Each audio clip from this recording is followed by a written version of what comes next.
Are wearable tracking devices that provide data for sleep helpful? In today's episode, we will answer 3 questions. How does glucose interplay with sleep? How is the Ultrahuman ring different from the Oura ring? What are the 10 key inputs in Ultrahuman and how can these help you? Mohit Kumar is the founder and CEO of Ultrahuman. Ultrahuman is an India-based company to release a wearable that tracks sleep. They've done deep research into how sleep and glucose are interrelated. Ultrahuman is a metabolic fitness company which helps people reach optimal metabolic fitness. I felt Mohit was the perfect person to speak about the connection between wearables, data provided by wearables, and sleep. Let's get started.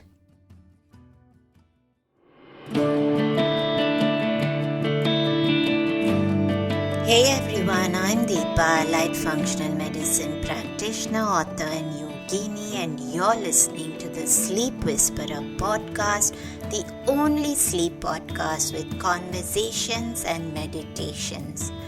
I'm on a mission to share profoundly insightful sleep conversations with global visionaries that merge together functional medicine and ancient wisdom. Breathe in bliss through weekly guided meditations and let yourself enter the land of dreams. Together, let's unravel the pieces, get to the roots, and understand the right tools to transform your sleep completely. Through this podcast, I want you to dream the best version of yourself. It's time to regain hope and begin your sleep journey. Mohit, welcome to the Sleep Whisperer podcast. I would love for you to jump first into talking a little bit about Ultrahuman, your journey, what got you fascinated into looking at sleep diagnostics. And I do think that India needed something like this because there's so much emphasis on the Oura ring all over the world. So what brought you into this space? Yeah, so it's a pleasure to be here, Deepa, and I think to tell you a little bit about who we are, what we do. So my personal journey goes back almost, if I may say, 10 years back when I started cycling semi-professionally myself and got into performance sports. And that was the first time I was into endurance sports and trying to push myself and to understand more about my own body. And fast forward a few years, in parallel, I built my own startup and basically sort of got off sports for some time. I always had this intention to get back to sports and fitness and health. And what I did for that was after my first startup, essentially, I went to a martial arts camp training with a few athletes. And there I actually discovered that a lot of athletes are using biosensors to improve their health. And they're also using it to improve their performance.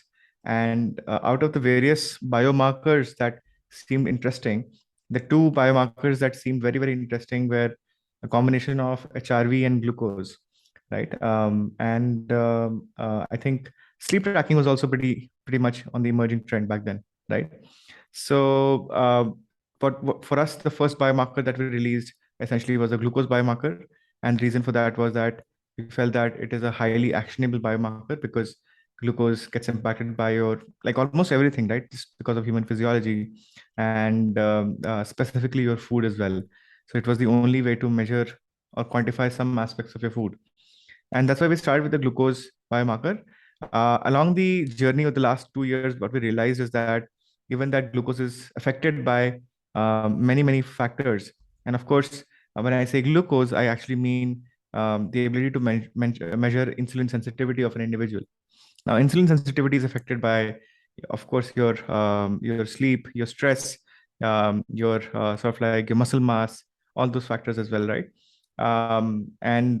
Within those factors, what we realize is that if we just tell people that these are the foods that are going to give you a poor spike versus the foods that are not going to give you a poor spike, it's an incomplete picture of health, given the fact that some foods that might actually give you a spike might still give you a lot of micronutrient benefits. So the right way it might be that how do we actually make people more insulin sensitive by actually helping them metabolize the food that they actually want to eat, essentially, right? So the natural answer was that can we fix other aspects of health as well, which is helping people fix their sleep, their recovery, in combination with the insights of glucose, so that they can track that if they're fixing their sleep, how much of the impact actually it has on their glucose. So that was the genesis of us thinking more about sleep and recovery and movement as other additional biomarkers on the platform. And the first product we launched was almost 1.5 years back, almost you can say in June last year, which was the CGM, and which helped people measure the glucose biomarker.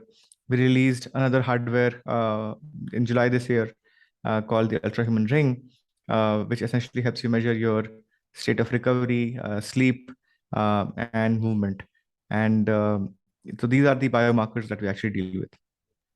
And Mohit, I did an episode a while ago with Dr. Benjamin Bickman. I don't know if you've heard of him. He's quite he speaks a lot about insulin, and he's done a lot of work on insulin.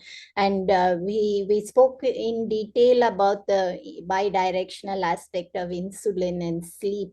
So let's just look at what is when you've looked at the data from, you've had opportunity to look at so much of data in this connection between blood sugar, insulin, and sleep. What Yeah. have you discovered? How is it that sleep affects blood sugar, glucose metabolism, insulin sensitivity, or is it that poor blood glucose metabolism impacts sleep? Is it both ways? What is actually happening? Absolutely. So let's look at the observational data here, right? So on both the ends, what we know from research essentially is that, of course, there is a sleep correlation with insulin sensitivity, sleep sufficiency, sleep quality correlation with insulin sensitivity. Now, in data, how that appears is that people who are chronically sleep deprived, and even if they spend, like, you can say, weeks recovering from their sleep deficit, still see very, very minor increment in their insulin sensitivity improvement. On the other hand, just one night's lack of a good sleep can actually affect insulin sensitivity. And we were measuring this over the last few weeks for the larger database that we have. Almost plummets by almost 15 to 20%. The same food is going to give you like a 20% poorer response, just with one night's, like basically one night's sleep going wrong. So that's how sensitive we are to lack of sleep, or that's how sensitive we are to the quality of sleep, essentially, right? So on one hand, it's a very hard to improve biomarker, given that if you have been chronically sleep deficient, you can't sleep well for a week and then improve your sleep quality to affect your insulin sensitivity. Whereas just to like reduce your insulin sensitivity, you just need a poor night's sleep, essentially, right? So that's on one side. The other side is we have seen a clear correlation between timing of glucose spikes and people hitting a ratio of REM and deep, essentially, in their sleep. And that pretty much happens because what we've seen is that when people hit a glucose spike pretty close to when their sleep start time, generally, what we've seen is that their heart rate actually drops much later. And because it drops very, very, very late, the problem is that for people to get, let's say, sort of like enough deep sleep, that capability goes down over time. So this is a marker that we have been trying to study, like what is the ideal distance between a glycemic spike and your sleep start. And interestingly, this has proven to be different for different people. Like for some people, we have seen inverse correlation as well, whereas where elevated levels of glucose is actually pretty okay, and actually helps aid improve sleep quality to some extent. But in majority, what we have seen is that having a little bit of space between your uh, last glucose spike and your sleep start time helps you drop your heart rate significantly faster, and that affects your sleep quality. I'd be so curious to see what are the other aspects that interplay with these differentiations in people. I myself haven't had opportunity to use your device. I'd love for us to go into the device itself, because you've introduced this ring. How is it different from the Oura ring? What made you think of having one more sleep diagnostic tool? And talk us through what actually happens. So we wear it. What do we understand? I know a lot of times, Mohit, that people have sleep diagnostic devices and they don't know what to do with the information. So I have had people send me some of that information. They say, I get all of this, but I have no idea what am I supposed to do with it. So maybe talk us through, as you would guide me as a new user to the ring, and what can I expect? What do I look at? How is it going to help me? How is it different from the Oura ring? Absolutely. So the difference, okay, the architecture with which the platform is built is that there are input biomarkers. So for example, your lifestyle, you can divide your lifestyle into, let's say, 10 different biomarkers, right? Like sleep, stress, recovery, movement, etc. Right? Then there are some, you can say, output biomarkers in terms of glucose metabolism being an output biomarker in some cases, because all of these input biomarkers affect the output biomarkers, right? And there are some outcome biomarkers that we call essentially, right? So the outcome ones are essentially what is the impact of lack of glucose, let's say disposal or insulin sensitivity in your body, right? So that is an outcome. Increased insulin sensitivity is an outcome, decreased insulin sensitivity is an outcome, right? It's at three layers. So input, output, and outcome, right? Um, at the first version of the platform, we had the output parameters, like essentially this is what my insulin sensitivity is, and hence this is the state of my health, right? My insulin sensitivity affects my various cardiovascular parameters, my state of metabolic like health, etc. Right? All those factors. In some cases, you can see correlation between visceral fat, correlation between various liver enzyme factors, etc., along with insulin sensitivity, right? Because direct correlation with your, like you can say, fatty liver disorders, etc., as well, right? We never had a view on input biomarkers, and the first iteration in our head was that there's so many ways to get input biomarkers.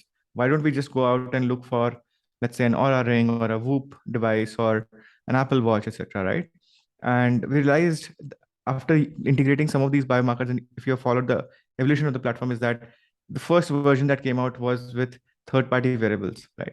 To extract data and to integrate all of these data sources.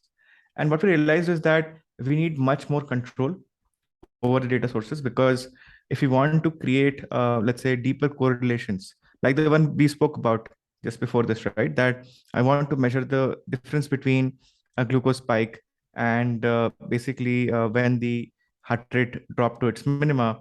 And I want to measure this and create like a personal profile for people, because then food timing could be customized for every individual potentially, right? Now, this control is not sort of like there in a third party platform, because the third party platforms essentially optimize for their own end goal. So in case of Aura, for example, it's a sleep tracking platform where they try mostly optimize for sleep performance. Whereas in our case, the outcome and the output and the outcome is around insulin sensitivity, right? So the biomarkers need to be interpreted slightly differently. So this slight difference in interpretation is actually huge when it comes to implementation on the hardware front. Also in terms of like how you use metabolic parameters like temperature, for example, right? Whether you use it to improve your sleep quality, whether you use it to understand the thermogenic effects of different activities that you do. So all those are, you can say, fundamental differences on both the hardware and the software front. But in the ideal world, we would want people to actually use both. Use Aura for improved sleep performance. But if you want to understand more about your metabolism and how various biomarkers affect your metabolism, essentially, I think then the Ultrahuman ring is for you. And have you noticed anything where there have been inputs you've received where people have improved their sleep quality as a result of using the ring? So absolutely, I think what we have seen generally, and the ring is in right now in pre-order, and I think the actual consumer orders start getting shipped this month. And what we have seen with limited user testing till now is that the platform gives you a view on your recovery at the very core. In and that recovery is correlated with your glucose, in your glucose performance score, and in some ways your what we call as metabolic score, which is the score of your metabolism, right? So the higher the metabolism score, the more efficient your metabolism is. When people see this correlation, people generally see that, oh, reducing sleep means poorer metabolism by default. On days people have lower sleep, the metabolic score also plummets. On days people have higher metabolic score, interestingly, the sleep score is also significantly higher. So it's both ways, right? On one side, the correlation is much stronger. So sleep affects metabolic score always, but metabolic score might not always affect sleep score, because you can be ketogenic and your metabolic score will be higher, and you might be sleeping very, very less, essentially, right? So what we have seen is that, given that there are like one side there is 100% dependency, on the other side there is at least 50-60% dependency between both the scores. When people start using the platform, generally they start optimizing their lifestyle by looking at their metabolism and their food quite carefully and seeing impact on their sleep. And the sleep tracking happens as a step 2, not as a step 1. So people start with optimizing their metabolism and then look at like, oh, there are additional factors to optimize the metabolism, which is essentially sleep and everything else. And I think what I got from that, Mohit, is that the importance of sleep can never be questioned, because obviously if you're saying that correlation where sleep always impacts metabolic health, that shows us how vital sleep is. And I do want to ask you, when you said that people do see the score, the metabolic value, the number drops if sleep has been poor quality, is this a source of stress for people? Because a common thing that I hear when someone is using a sleep tracking device is that I just tend to get more stressed when I see that I haven't slept properly. I don't know what to do to improve it, and it's just keep making me highly stressed when I wake up and see that I've had a poor sleep score. So, any thoughts about that? Because this is a common problem that I hear with a Yeah, lot of sleep diagnostic devices. absolutely. And the feedback here is actually pretty interesting. If you look at the behavioral psychology of number tracking, not just health, right? Let's use, for example, another domain called business finance. Tracking numbers is often stressful. And the reality is that this is the stress that is a change element, right? The number is actually asking you to change something in your life. And that change is always stress, because it's not in your comfort zone, right? It is trying to push you out of your comfort zone and telling you that, oh, this is why you should not be where you are. You should actually improve from here, right? Now, the behavioral psychology here is that at different stages of your mindset, you need different triggers. So somebody who's already, you can say, in a spiral, in a downward spiral, might not get motivated enough to cross this, might actually get demotivated further if they see that they are not doing well enough, essentially, right? So this is the reason why we have to be extremely careful with what we communicate. So instead of saying that, like, you have had poor sleep score or poor sleep performance, you can say that today is the day for unwinding, or today is the day for basically doing flow movements or focusing on your recovery. It's a great day to focus on your recovery, right? I think that would be a much better pitch to people who are actually trying to figure how to get out of this downward spiral. The people who are highly motivated, they actually love this because they want to compete with themselves, right? They want to better themselves out.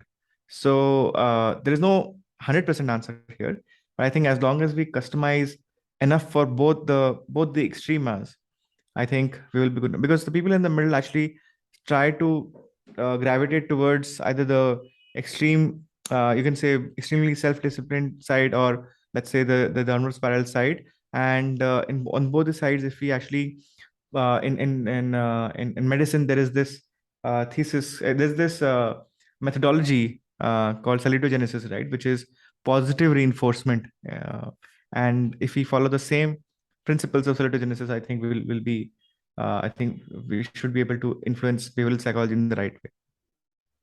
I do want to ask you before we go into how does your diagnostic and feedback actually help people improve sleep? You mentioned the input, Mohit. So I'd love for us to talk a little bit about that. You mentioned that there are 10 inputs that you give. How do we give it? Is it something that, what are they? Can we do have a tendency to exaggerate on some of these aspects. We're not quite truthful to ourselves. So is it exact science that is fed in? Is it general information? I'd love to go into those 10 inputs that you mentioned. Right. So I think I'll talk about the most important ones. So at the very outset, we focus on sleep efficiency. So which is the time you spend in your bed versus the time you spend actually sleeping, right? And the transaction, or you can say the experience that we want for people to have is when they go to sleep, there should be minimal latency, right? So you go to the bed, you go to sleep, and sort of like there is no sort of like latency between your time to bed and time to sleep. And that's one marker of efficiency. So it's essentially your sleep time by your total time in your bed, essentially, right? The other marker is your total sleep. So now that we know that there is this clearance pathway, right, during your sleep that actually happens, and there is significance of adenosine clearance actually happening. At the same time, there is significance of volume of that happening. So if you sleep for 4 hours, you had a great night, like basically you had a 4 hour super efficient sleep, but you didn't have enough volume of sleep, it's a problem, right? So then we have a little bit of factor around total sleep as well. It's not like it's the only factor, but then it's an important factor. The third one Hold is on, the Mohit. REM. Wait. I'm going to stop you for a second because you spoke about total sleep, and I do want to ask you this: is how is that Yeah. decided? Is it, there's so much information all around today on how we have different types. Some of us are meant to sleep less, some of us sleep more. Chronotypes. Even in ancient wisdom, Ayurveda, there is that the Vata people will tend to sleep just 6 to 7 hours. Pitta will sleep just 8 to 9 hours. Kaphals tend to oversleep. So, what is your vision behind this? How do I know that? Am I one of many? Am I being recognized for the fact that I might have certain uniqueness to this? Absolutely. It's a great question because there are so many variances to this, right? This is highly personalized, right? So for some people, nap works, some people does not. Some people, 8 hours works, 9 hours works. Some people actually need 10 hours essentially, right? And at different points of the day. Uh, the right way to actually do this is to actually learn it for every individual, right? And what we do on the Ultrahuman Ring platform is that we actually use your total sleep duration and correlate it with your HRV recovery over time. Essentially, your HRV balance, not totally your HRV recovery, but HRV balance. So, what is the volume of sleep? If you fix the quality of sleep as a benchmark, and what volume of sleep actually affects your HRV balance, is what we try to learn for every individual. Now, what you realize is that if you have approximately 45 to 46 days of continuous sleep on the platform, and it needs to be continuous, because then we would want to study it night over night, because every night has a previous night's factor as well. We can actually understand what is the right sleep duration for you and what format of sleeping actually works really well for you. Of course, it gets more accurate as you give us more data points, but then 45 is sort of like, you can say, a critical benchmark in many ways, right? And somewhere around 50 days is what we can say. So once we have that, we actually understand that, oh, if I sleep for 4 hours, I'm actually pretty recovered. My HRV, from an HRV balance perspective, I know that's one factor of health, but it's a significant factor. So from a temperature recovery perspective, temperature biomarker perspective, plus HRV balance perspective, if I'm recovering fairly well just with 4 hours of sleep, that might actually not be a bad thing. And we would still have some factor for more sleep, but then your weightages for less sleep might not actually be bad. So which is basically you won't get penalized as much. So that's what we have done on the platform, that the platform keeps evolving your score over time as it understands how your sleep affects your health. Let's get back to the third aspect. Absolutely. So I think the third aspect is you can say the restorative part of your sleep, which is your REM and your deep sleep. So if you're getting, you can say, enough sleep hours, but not getting enough REM and deep, it's going to not be as restorative as you would want, right? So that volume ratio, there are various studies on this. Like there's various studies around the restorative part of the sleep being at least 40% to be restorative enough. In Asian people, there is a study around it has to be somewhere around 50% and plus.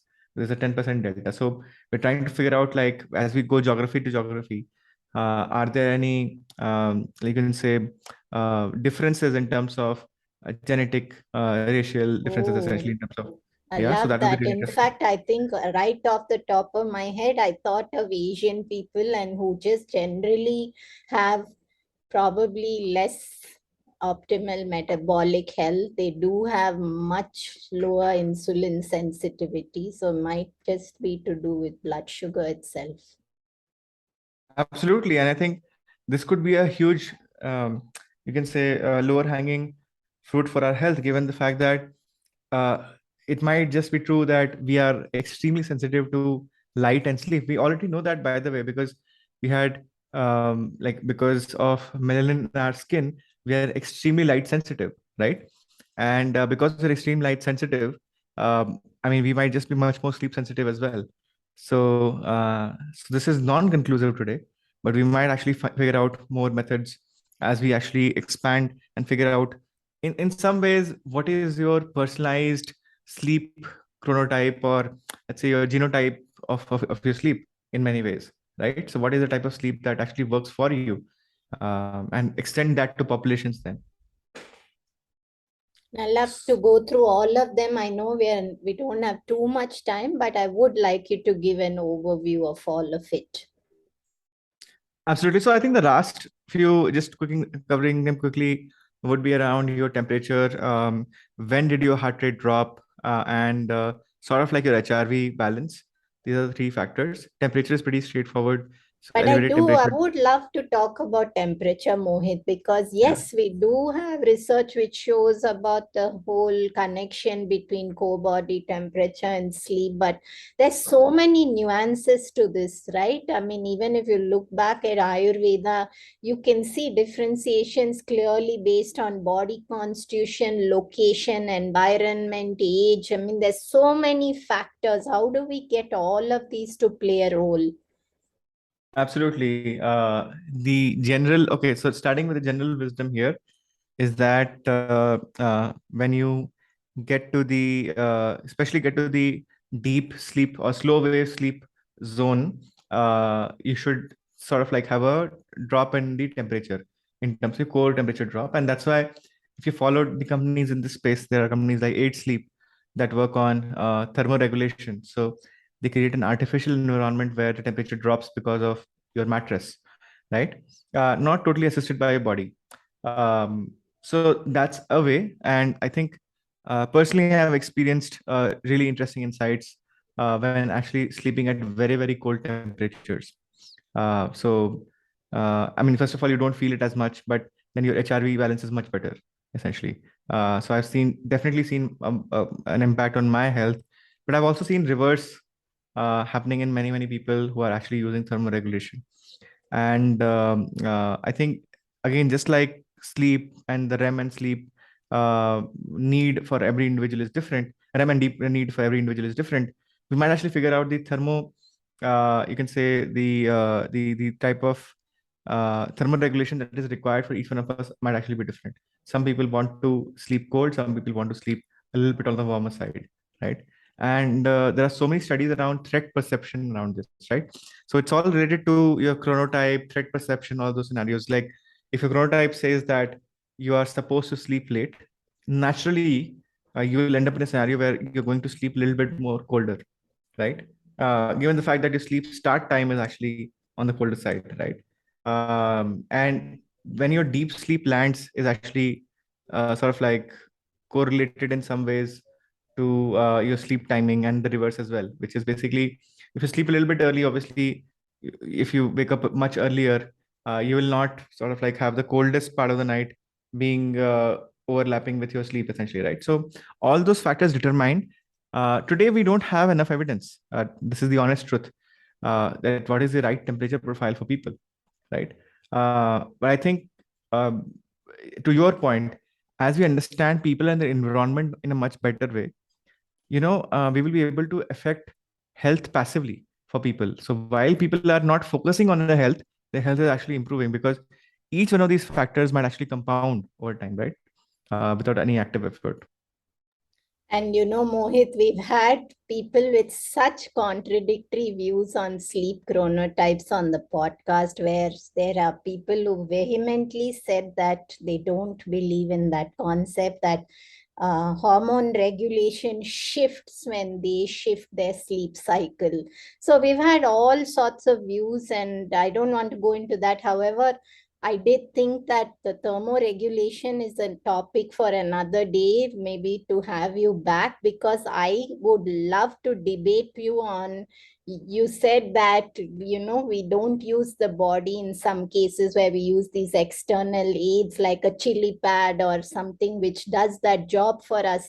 And I would possibly love to challenge you in terms of how we can use several tools from ancient wisdom to maintain temperature regulations. I think we should have a friendly debate on another day. But to close Absolutely. this episode, I would love for you to share, how does the Ultrahuman ring help people improve their sleep with the feedback that they get on a day-to-day basis? Absolutely. So I think at the very core, the ring is a minimal. If you can see it on my finger as well, it's very, very minimal, right? So it's hardly noticeable after a few days of usage. So it's very sleep friendly. It doesn't have a screen, so essentially it does not disrupt your sleep. No notifications, no buzzers, etc. Um, the core of the sleep tracking and sleep quality improvement capability of the platform is around telling you how sleep impacts your health at the very core, right? And in a very, very actionable way. So the platform tells you that, oh, your sleep timing could be slightly different. And if that happens, here's the recommended sleep timing for you. And if you sleep according to that routine, it might actually turn out to be much better. Just try it out. It might not be true always, but if you try it out, you'll be able to validate it because you'll see impact in your HRV balance. Similarly, a lot of people don't even realize that, oh, it's just one night's sleep. How's that bad for me? I will just sleep on Sundays and Saturdays. The weekend is coming. The entire week I'll hustle and I'll just sleep it out on Saturday and Sunday. Now, it can't be farther away from truth because you can't, in some ways, you can't outsleep your chronic sleep deficiency, right? And this is a problem because a lot of people actually live their lives according to that principle, right? So if you're able to help people today to visualize what is one night's sleep worth, right? And I'll go back to actually Matthew Walker's statement on this, where he actually says that our default state might actually be sleep. It's not the wakeful state, right? So that's how important sleep could be, right? If you're able to make people understand that, maybe in the future people would understand that sleep is not just a thing that they do about their health, but probably the main thing that they need to do. And everything that we do in the day is to actually improve sleep performance, right? That's an alternate view, right? So to have a great night's sleep, you'll eat the right kind of foods, you'll exercise the right way, you'll set up your sleep environment in the right way. You'll actually deal with devices that do not disrupt your sleep. Today, most devices do disrupt your sleep.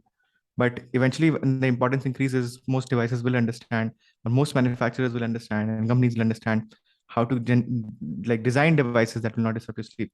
So I think this revolution is what we want to create in this space, right? With our Ultrahuman ring and the sleep tracking capability on the platform. Great. And where can people find and know more about Ultrahuman and get the device? So you can find it on ultrahuman.com, and also on ultrahuman.com/ring. So both the places. Currently, the platform is on pre-orders. I think if you are from India, you'll obviously get it much faster. India and UAE, and then of course we're launching in other geographies.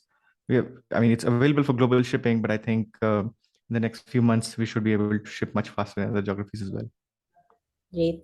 Thank you, Mohit, for being here, giving us your time. Wish you all the very best with Ultrahuman Ring. Great to have you on the show today. All right. Thank you so much. Thank you so much. I had a great time. In this episode, Mohit spoke about the Ultrahuman device in detail. Here's my perspective on wearables if you struggle with sleep. I have noticed several times over that wearables can increase stress in someone struggling with complex sleep challenges. No matter how wonderful data might be, if this is you and you prefer not to look at the data until you improve your sleep, listen to your instinct. Worry increases Vata dosha, and increased Vata dosha impacts sleep. Sleep does have physiological roots which can be different in each person. If you'd like to know more, schedule a strategy call to explore how I help my clients tease apart their unique roots of sleep challenges. Write to support@fightothrive.com. Have a great day.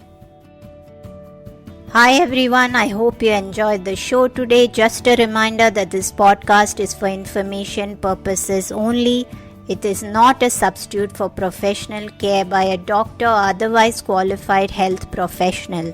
This information is provided on the understanding that it does not constitute medical or other professional advice or services. If you are looking for personal help on your health journey, do seek out a qualified professional. Please do make your own healthcare decisions based upon your research and in partnership with a qualified healthcare professional. It is in no way intended as medical advice or a treatment or cure for any condition. Be sure to always directly work with a qualified practitioner before making any changes to your diet or lifestyle that may feel out of your realm of comfort or understanding.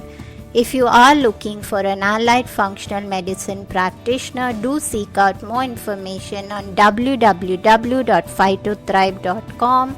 It is important that you have someone who is qualified and understands your health personally in order to provide adequate care, especially when it comes to chronic health conditions. Be sure to subscribe to the Sleep Whisperer podcast on your favorite podcast app to get each episode as soon as it launches.